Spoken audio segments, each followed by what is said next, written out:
Protesters in Lebanon have blocked roads and burnt tyres as the country's economic crisis sends thousands of people into poverty. The downturn has been exacerbated by the pandemic and last year's Beirut explosion. Over 1 million Syrian and Palestinian refugees are displaced in the country, and a report has found urgent aid has been undermined by corruption and the events of the past year. Sahar Atrache is from Refugees International, which released the report, and she joins us now from Washington. Sahar Atrache, welcome. So to what extent has aid to Lebanon in the past decade been undermined by corruption?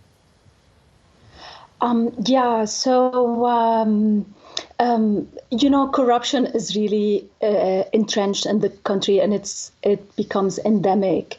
It has impacted everything, but especially AIDS, because how the aid system works is mostly through the state and state institutions and line ministries. And unfortunately in Lebanon, most of these institutions, the political parties, leaders, are all involved in really huge corruption, I would say. This corruption that since 2019 has literally led the country to a semi-collapse, and is just continuing until now. Yeah, and so how much has that been complicated by the influx of Syrian refugees over the last decade, and as you mentioned, the explosion there? Yeah, so Lebanon is a country of around 5 million people and has hosted for the past decade or so around 1 million Syrian refugees. And this definitely has, put some strains on a country that's already struggling to provide for its own people. But the presence of refugees also served as a kind of a scapegoat, and a pretext for the Lebanese, institutions and leaders to turn the blame on refugees rather than the real problem, which is corruption and misgovernance in the bad governance in the country. And as you mentioned, last year, the epitome, if I can say so, of corruption was in the August 4 explosion in the Beirut port that really was devastating for the capital and for the country as a whole. So what are the keys to ensuring that aid does get through to the people who need it most, taking into account how much corruption in the country has undermined that effort over the past decade? What are the keys to ensuring that aid gets through to the people who need it most?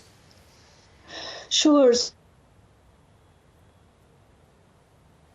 So the budget of aid should be, just temporary. People should not be relying on aid. The problem is because of a lot of complications and obstacles inside the country, but also the aid approach itself. What was supposed to be an emergency situation for a short period of time has become protracted, as the conflict in Syria, more or less. In the report, we make different suggestions, but I think there is a need, to a new thinking, a thinking that doesn't perpetuate the problems.